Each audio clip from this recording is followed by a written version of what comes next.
And next up, we have Jason Reed. Jason is the Senior Learning Experience Designer at Croomo.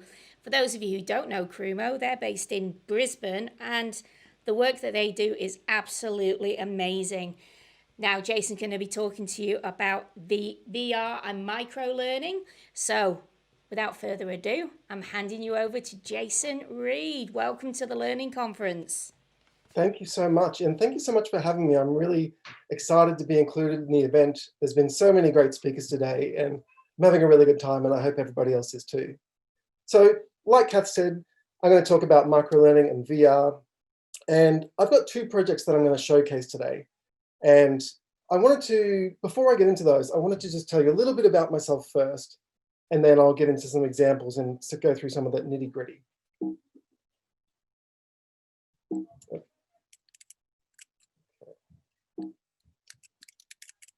Sorry, one moment, bear with me. My PowerPoint, oh, there we go. All good. The joys of technology. So I've done a lot of things in my life so far. Back when I was in high school, I had my first existential crisis because I didn't know what I wanted to do. All I had to go on was what I found interesting. So I just tried a bunch of stuff. I loved movies and I still do. And a friend of mine worked in the cinema, which meant she got cheap tickets. And I thought that sounded like a pretty amazing job. So I went and got a job in a cinema and I did everything you could pretty much do. I worked in the candy bar. I was an usher. I sold tickets. I was a projectionist. And this was back when we had 35mm film to deal with. I was a manager. And I worked in pretty much all of the cinemas in and around the Brisbane CBD at the time. And I got to see free movies for over 10 years, which was amazing. But after a while, I needed a change. I was interested in acting, and so I went and I did a performing arts course. And that covered everything from stage combat to screen acting to musicals. And that was really interesting for a while too. While I was there, a friend of mine tried their hand at stand-up comedy. And I went along to see them and I thought, that's really cool. I wonder if I could do that. And it's something I'd never done before, so I had a try.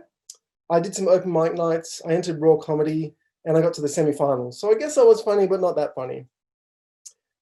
Later on, I heard about a guy who was teaching people circus skills. And I thought, that's something, I don't know anyone that does that. I've never tried that, sounds really interesting. So I figured, why not? I went and learnt flying trapeze, amongst many other things. I got to travel to Hong Kong to perform. I did a show at Woodford, but ultimately it wasn't for me. Then my partner she suggested that I should study something. And so I went and did a Bachelor of Arts and I thought, okay, well, I really like reading. I might as well study literature. And that was really interesting. And I still love film. So I'm like, okay, I'm going to combine that with film and TV. And that made for a really fascinating degree. While I was studying, I was reading a lot of books. And so I thought, why not work in a bookshop? That'd be really interesting. I went and worked in an independent bookstore for about 4.5 years. And that was good for a while. I learned a lot there, but after a while I started to lose interest because I didn't want to keep reading for other people.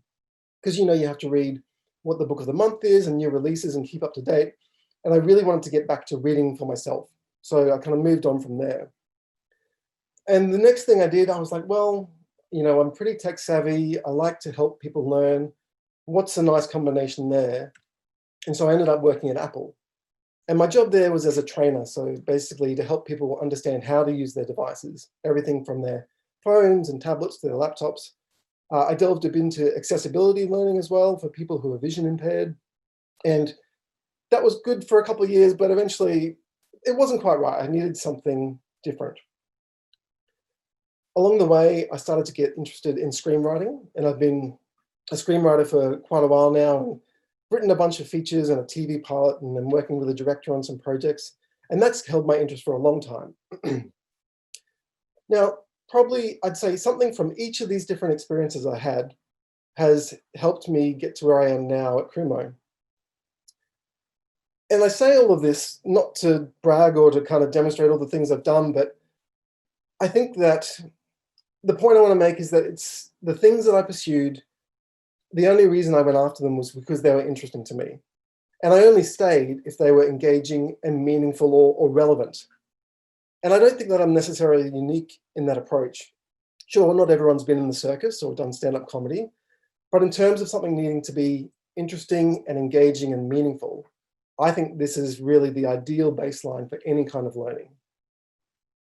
And so today, I'm really proud to be able to share 2 examples that I think meet these criteria in abundance. So I'm going to talk you through 2 examples of work that we've done at Croomo. One is a water crossing, which uses a blended VR approach, and the other is a project about epilepsy, which is microlearning and more, because that's a project that evolved, but I'll get into that later. After I do each of the 2 demonstrations or the showcases, I'll ask for questions, so feel free to line those up for about halfway through and then at the end again. So the water crossing. Before I get into the details and the nitty-gritty, I'll give you a little preview of what it looks like.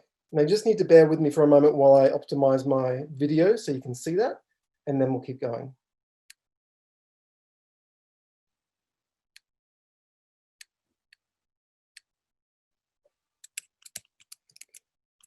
So, be back with you in just a moment. Here we are. Hopefully everyone's enjoying the conference today. I think it's been fantastic so far.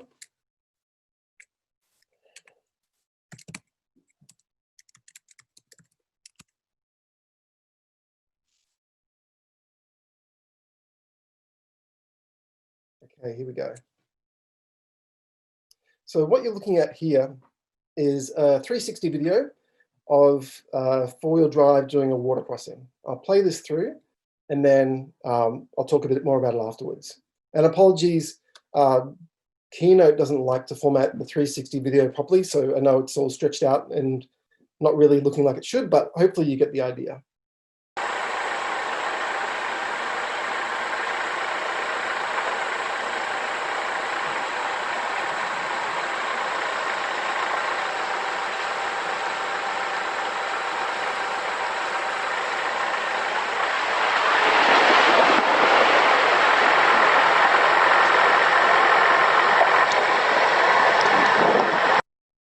All right, just one moment, please.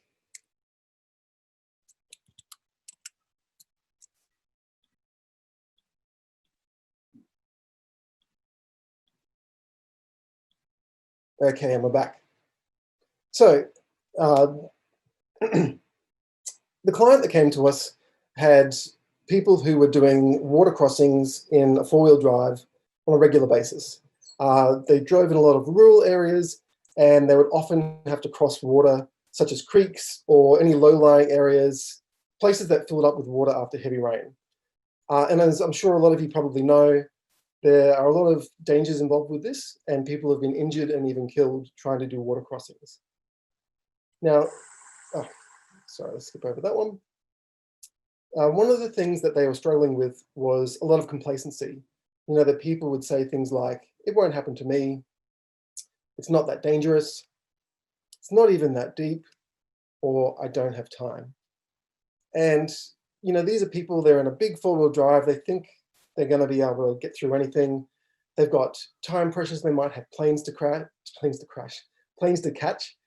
or work to get to, and they're just not stopping to consider what might happen. So we really wanted to tackle this. And this was a rare occasion where a client came to us and they knew what they wanted, and we agreed. And that's not to say that clients don't have good ideas, because they do, but oftentimes it needs to be molded or kind of workshopped to find a solution that's going to work. So apart from some suggestions, on the whole, we really agreed with the approach that this client wanted to do. The challenge was going to be how we would execute it. So I'll get to that execution, but first I want to talk you through some of the learning. And the learning's pretty straightforward, but I think that's good because it doesn't need to be overly complicated. So this is just a still from that water crossing. And essentially the experience is that you do that first water crossing you watched on the video, you'll do it a second time. The second time you encounter these potential hazards. Now you've got to interact with each of these markers. You'll get some voiceover and some key points that kind of pull out what you need to know and kind of informs the user what they might face in a typical water crossing. So that's the second time through.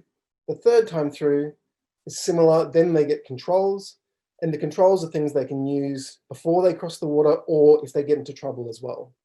So 3 crossings, just the standard one, hazards, controls, pretty straightforward. But like I said, I think the learning didn't need to be complicated. It was about really getting through to them. Now, I won't play that video again because we've got to muck around with that. You've seen that once. I will say that I'll provide you a link, but this video is available on the Croomo website, so you can play through the 360 video in the proper format and have a nice look around. So in terms of the learning design, like I said, it's not complicated, but what we did want to do and what the client really wanted was an immersive experience. As I'm sure a lot of you know, one of the best ways to learn to do something is to do it, or at least to get as close to doing it as you can. So the client really wanted to do this water crossing in VR, which, you know, sounds straightforward enough. We have that capability. And the first thing we wanted was to get some footage of a water crossing. Since it was going to be an immersive experience, we sent them a 360 camera, a 360-degree camera, which is just, if anyone hasn't used it, just like a little ball, essentially. It's got a lot of different lenses and records and stitches together footage in a sphere, essentially. And then you can reuse that. Now, I'll skip over this video so you don't need to see that again. I'll play this in a minute, but what you're looking at is a behind the scenes video here. And I'll adjust my settings so we can watch this. But basically what we did was we took that 360 footage that they took of a real water crossing. So all the footage outside you're seeing is real. We projected that onto a 3D sphere. And because it's on the outside, we had to turn that sphere inside out. And then inside that sphere, we put a little model of a 3D four-wheel drive.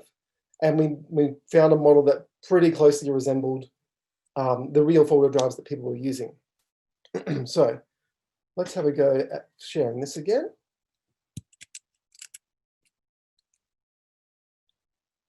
Okay. It's getting faster every time I do it, so by the end, you won't even notice. Here we go. And there's no sound with this video, so don't worry about that.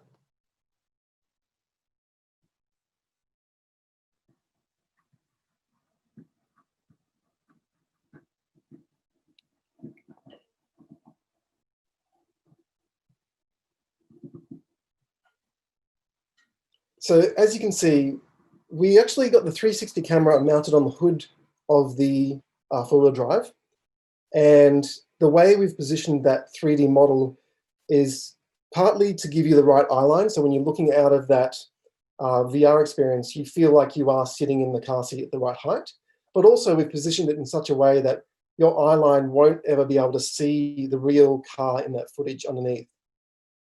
Now, when you watched it, you may have noticed on that sphere, there's a bit of a random tree kind of floating in the sphere there. And while I'm talking, I'm just going to switch this back so I can keep going with my presentation.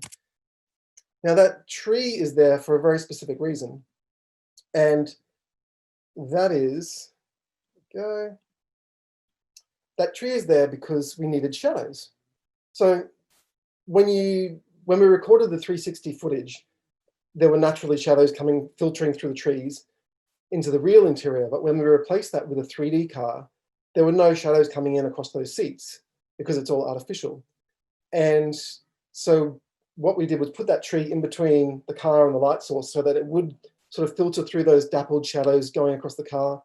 And I feel like it just offered that little bit extra immersion, because if you don't have those shadows, you may not even be able to put your finger on what's wrong, but something doesn't look right.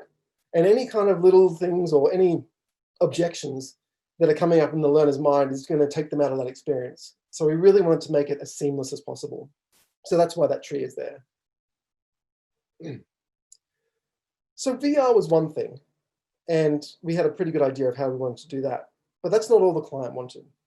The client also wanted this to be a blended experience that was really immersive. So they wanted the user to be sitting in a real four-wheel drive behind the wheel with the VR goggles on, so they're getting this immersive experience, but then have an instructor sitting in the seat next to them and being able to see the same thing the user is seeing. And that presented some challenges. We knew what we wanted to do. It's just going to be a matter of how we were going to execute it. And we went through a few hardware hurdles to figure this out. because we needed the ability to be able to cast to a device so that the instructor could see what the user's seeing. And we started with an executable file on a laptop. But we quickly discovered that's not going to be terribly scalable. It needed to work on multiple devices. It wasn't just laptops. It could have been a tablet or a phone. And they also wanted to scale it to about 10,000 users potentially. So where we ended up going was to build this in Unity. We went to Unity for a number of reasons.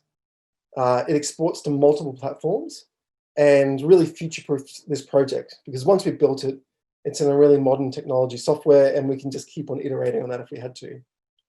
We created an HTML5 version to allow for a broader release. You can do this experience on a desktop or on a phone or a tablet. And the client on site was using an Oculus Quest, but then casting usually to a phone, but it could have been to any device. We used gaze buttons to avoid the need for any handsets, and that also made it easier when we converted it to desktop, because you could just use a mouse straight away rather than having to have any other kind of interactions. And we went with something like Unity over Unreal because we felt like it had the best scaling options. And we also had to just design it once and it was ready to go. Now, arguably, we probably could have achieved a similar learning outcome from, say, videos and a storyline module.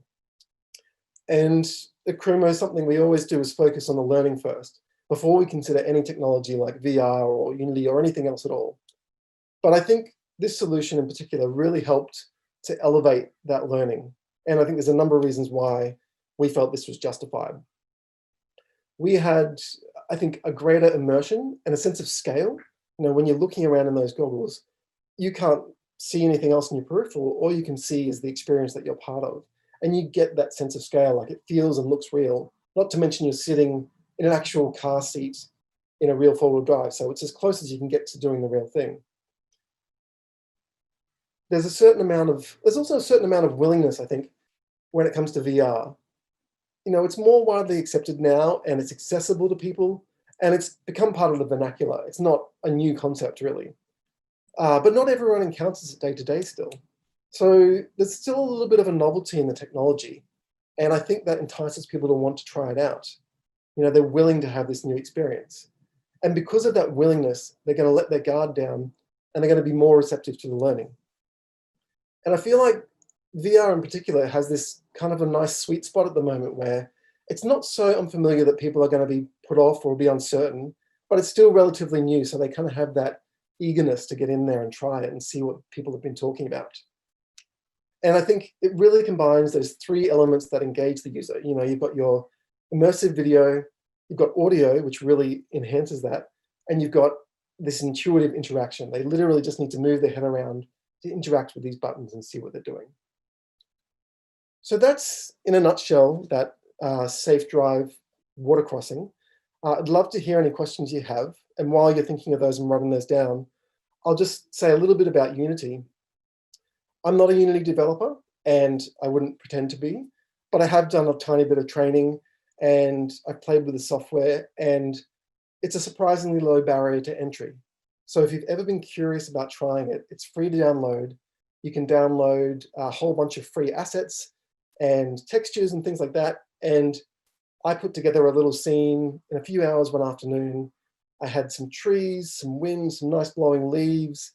I had a little house sort of structure that I built and put a nice sun there. And before you know it, you kind of have this cool little playground that you can move around in.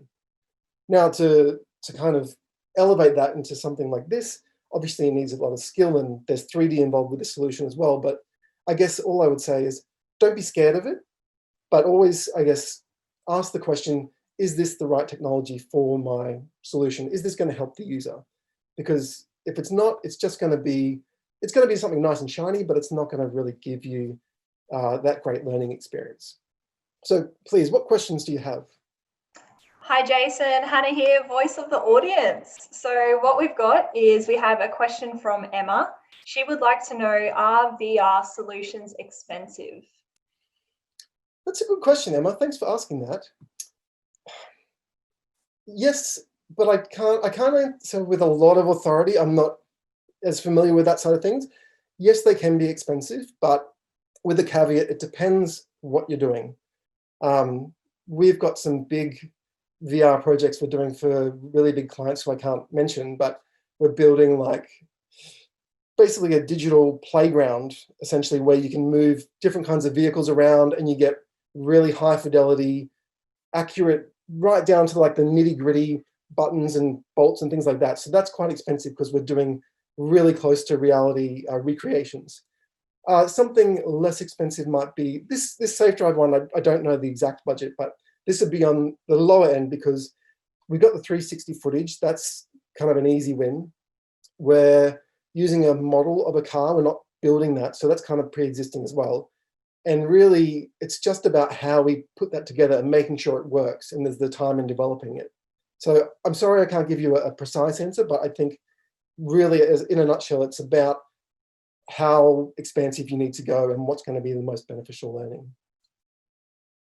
Thanks, Jason. We have another question from Melina. So she would like to know, I have no experience with VR. Where should I start to learn the basics? Great question, Melina.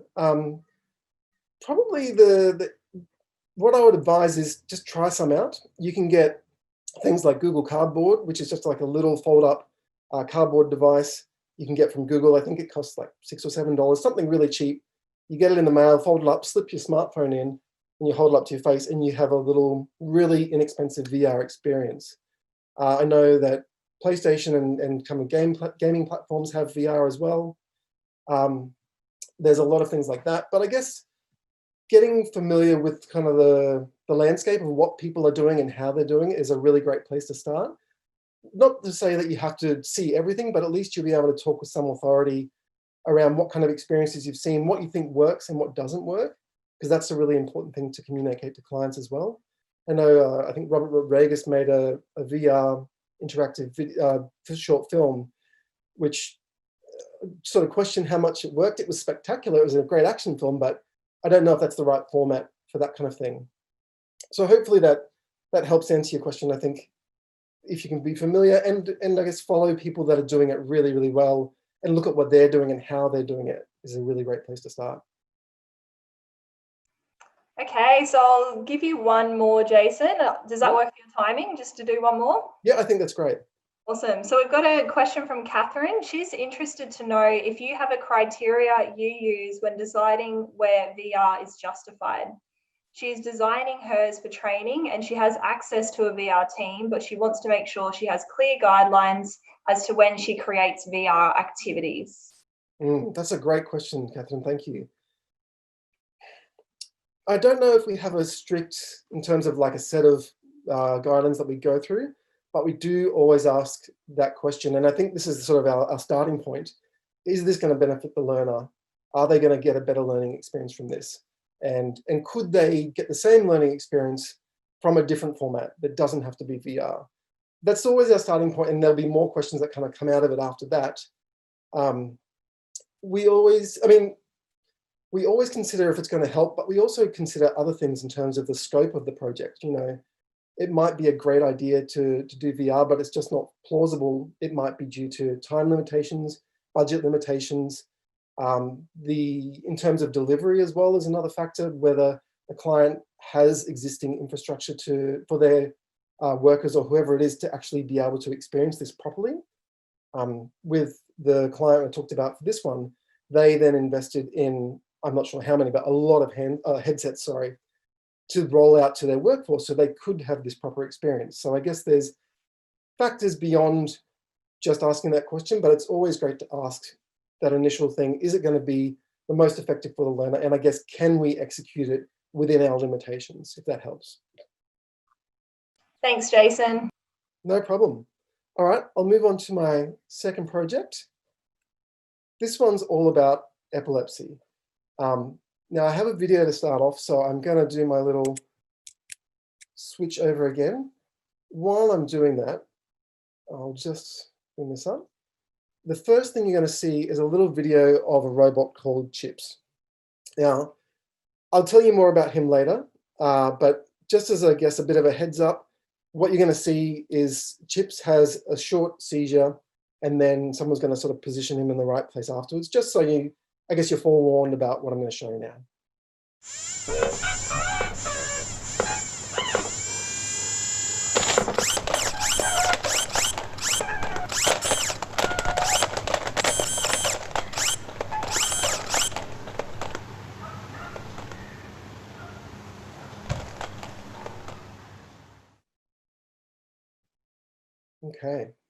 so for this project, that's where we ended up, but it's not where we started. I'm just going to switch my settings back and then we will keep going. So a client came to us with content on epilepsy, and basically they just wanted to make it better. And that's fine, but it's not really what we like to do at Croomo. You know, we're not about converting a PowerPoint into a storyline module, for example, or slapping a coat of paint on something and just making it look pretty. We always look for opportunities to try and elevate the learning and to try and make something more powerful or more impactful for the learner. So talking to this client, we saw an opportunity to really elevate this. And we started by asking about who their audience was. And their audience for this content was primarily parents and teachers. Now, I'm a parent, my partner is a teacher, and our children both have epilepsy. So I did feel uniquely qualified to be able to talk about this topic and really add something of value, because I felt like I really identified with the pain points that these groups go through, the kind of things they would want to know around this content, and probably some of the best ways to access it. So it was quite nice to be included on this project. Now, parents and teachers have at least one thing in common, and that is that they're time poor. They're going to, as a result, they guard their time closely. They're only going to be willing to trade it for things like Netflix or a walk or sleep. So the challenge was always going to be, how do we demonstrate the benefit of this training so that we can offer them some value and they're going to be willing to spend their time on it? Now, most people have probably heard of epilepsy, and you might have some idea of what that means. But whatever you've heard is probably just surface level knowledge. For example, you may or may not know that there are actually 6 different categories of seizures. And I say this, I guess, to point out that when people do first encounter epilepsy in their lives, whether it's someone in their family or maybe a child in a classroom, they quickly discover how much more there is to know. It goes beyond just administering medication, what to do in a seizure and how to respond. There are things like management plans, different triggers, how to avoid them, side effects, and a whole lot more. So it can get overwhelming. So we have this big, overwhelming, emotionally impacting topic and people with not much time. And so the way I thought to sort of go through this most effectively would be with microlearning. So this, in a nutshell, is kind of the content they gave to us. Don't stress about the colors here. This is just me kind of figuring stuff out. But what I've done first is taken their content and tried to chunk it down into what I thought were the most meaningful categories or topics, if you like. So you can see along those side sort of things I've got: definitions, classifications, treatments, triggers, and another treatment one over here. Just as a sort of first pass, like, how am I making sense of this? What's going to be most relevant for me as a parent or a teacher? From there, this is what we call a HLD, or a high-level design. And it's essentially just a flow chart of how I imagine the content would be laid out. And we always share this with clients, as I'm sure a lot of you do, just so we're all on the same page when we talk about this thing. So what I've done essentially is taken those high-level topics, listed them there across the top, and then there's a few subtopics in there that just basically letting the user drill down to what they want and to find where they want to go as quickly as possible. You know, for microlearning, or for any solution nearly, you really want to get out of the user's way and let them get where they need to go.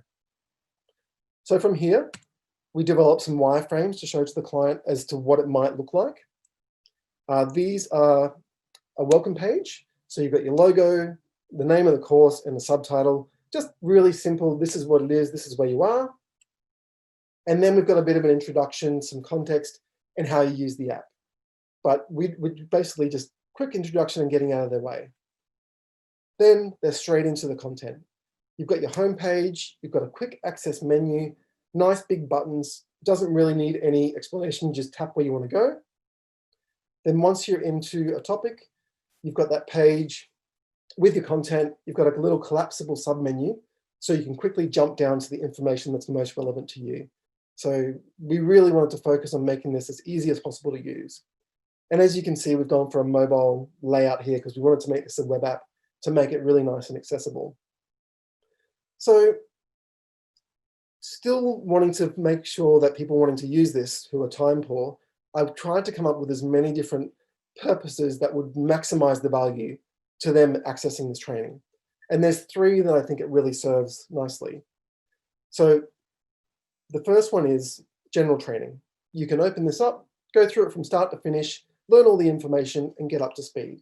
That's a completely valid way of taking in the information and learning. It's probably not going to be ideal for everyone, but it's an option. The second way to do it is just-in-time training. So maybe a teacher has a new student with epilepsy starting this semester, and so they can brush up on the specific kinds of epilepsy, the triggers, and maybe some treatments. So really supplementing their existing knowledge. The third way I thought it could add a lot of value is as an ongoing resource. When you're learning about epilepsy, it can actually be a really long, drawn-out process. You've got to go to appointments, there are scans, there are a lot of meetings with doctors, there's medications, types of epilepsies, treatments. And so you're learning a lot of medical terms and often words you've never encountered before.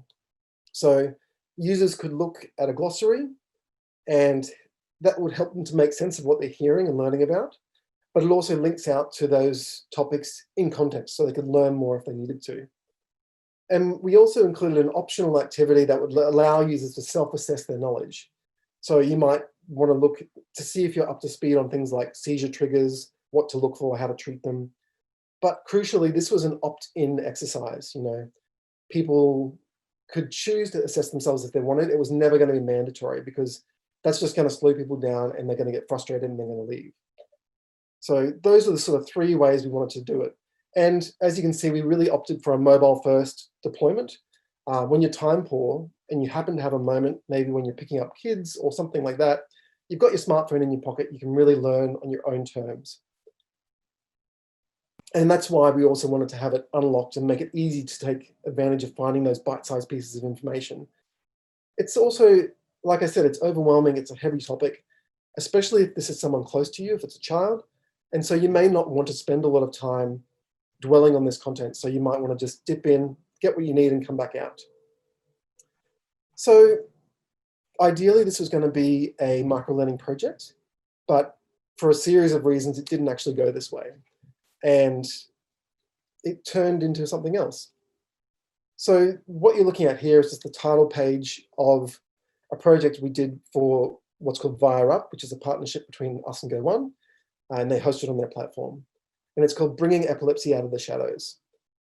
So the approach we went for here was to really demystify epilepsy and kind of try to make it accessible to a broader audience. That's visually, but also in tone.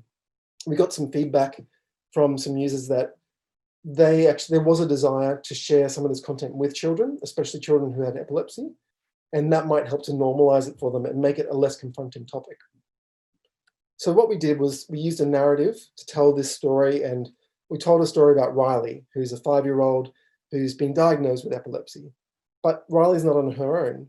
She has a companion called Chips, who's a little robot who we saw earlier. And these two really helped to explain what's going on, and it let us use language that was really simple and easy to understand. And it was never condescending, but it was just simplified so that the broadest possible audience could really take it in. So I've got one more video for you. And before I show that, I just want to sort of talk about how we arrived at this place, because depicting seizures can be a tricky thing. And you really want to be careful not to trivialize something like that. Real video can be problematic because it's hard to capture the nuances, and you don't really want people acting to have a seizure. And sometimes it can date a little bit quicker. And it's also hard to watch someone experience a seizure. It's confronting no matter how many times you've seen it. So animation seemed like the obvious go-to, but even then we had to be careful about the style we chose. 2D felt a bit flat and didn't feel like we could capture the detail. And we did consider having realistic models of people, but there's always the uncanny valley effects where it just doesn't look quite right, or it looks a bit odd, and you don't want to distract away from the learning. And the third thing we thought about was, we're considering a younger audience, we want to demystify and make this feel like it's okay. So a young person could maybe watch this and sort of see themselves in this without being too confronted. So while I'm talking, I'm just going to quickly fix this for the video again, and I'll show you this last video, and then we can take a few questions. Okay. So this last one is just one more type of seizure for this robot Chips.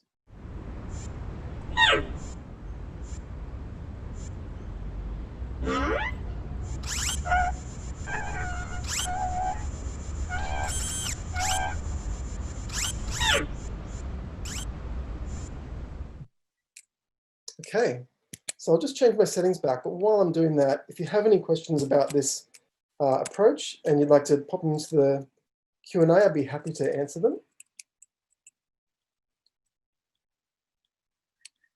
And after that, I've got some resources to share as well. You can look at our website and see a bit more about these examples. So please, any questions at all? We did have a question earlier, Jason, just around what tool do you use to wireframe? I like to use Lucidchart. It's just it's a free tool you can use. It's web-based and it's really intuitive. A lot of drag and drop. You just click to connect boxes together. You can just drag and drop images in there. The free account, I think, has a limit on the number of little elements you can have in terms of boxes, but other than that, it's very accessible and easy to use. And it's something that's lets you export to PDFs or PNGs or whatever you like, and just a really quick way to wireframe and then share with a client. Awesome, thank you. No Another problem. question we've got from Catherine. How long would it take to create a 10-minute VR scenario?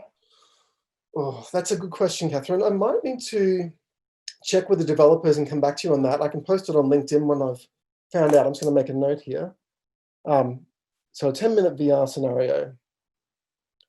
I think there are probably a lot of variables in there in terms of complexity and that kind of thing, but I'll get some ballpark figures about how long it might take them, and I'll come back to you on LinkedIn with a bit of an answer on that one, if that's okay. Everyone was loving that animation, by the way. All the comments were on fire about that animation, so it's very cool.